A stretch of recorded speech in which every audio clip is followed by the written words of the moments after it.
大家好，我是田斯莱赫曼，维吾尔族，今年22岁，来自乌鲁木齐，现在在法国生活。下面我要为我与我父亲，还有所有亲属朋友们失去了联系，以及我本人身为一名双语教育的受害者而作证。2016年7月，我和我妈妈带着我妹妹，为了给我妹妹治病而出国求医，这是中国政府给我妹妹颁发的残疾人证。2016年10月份，我父亲给我们传来了他的护照被没收以及要我们赶紧回来的消息，但是那时候我们还没有做完检查，没能回去。从那之后，我父亲就与我们失去了联系。这是我父亲 Ahmed Aziz， 今年53岁，在阿克苏地区新河县工作。在出国的2年多时间内，我和我奶奶、外婆、叔叔、婶婶、姑姑以及所有的表亲，还有我的朋友们都没有联系过。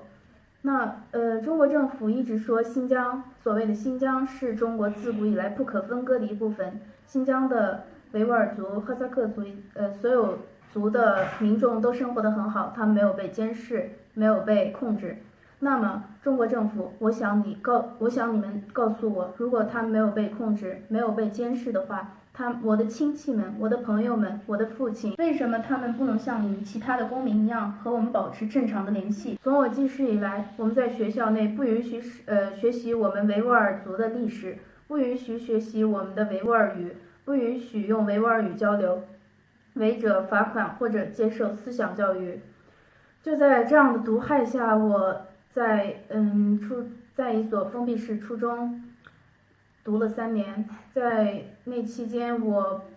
我们都不被允许外出和父母见面，我们的所有行动都在他们的控制。我不敢想象，在现在这种严峻的形势下，现在的孩子们到底在承受着如何的痛苦。中国一直在国内外联合国的大会上、各大新闻媒体面前、各大人权组织面前一直在宣称，他们并没有控制所谓的新疆人民，他们并没有设立任何的集中营，他们没有把无辜的维吾尔人关进了监狱以及所谓的再教育营，也就是集中营。我对他们的所作所为表示强烈的抗议。在此，我呼吁联合国还有各国的民主国家的国家领导人，世界上所有的人权组织对中国的所作所为进行强烈的制裁。中国政府的所作所为不仅仅是针对一个民族，不仅仅是针对一个团体，他们的行为已经上升到了反人类行为。今天是我们，那以后呢？我相信你们不会看着他们继续他们的反人类罪行。在全世界70多亿人面前，第2次世界大战时的种族屠杀历史正在重演。在此，我请求你们不要让你们的沉默成为刽子手的帮凶，请救救我们，谢谢你们。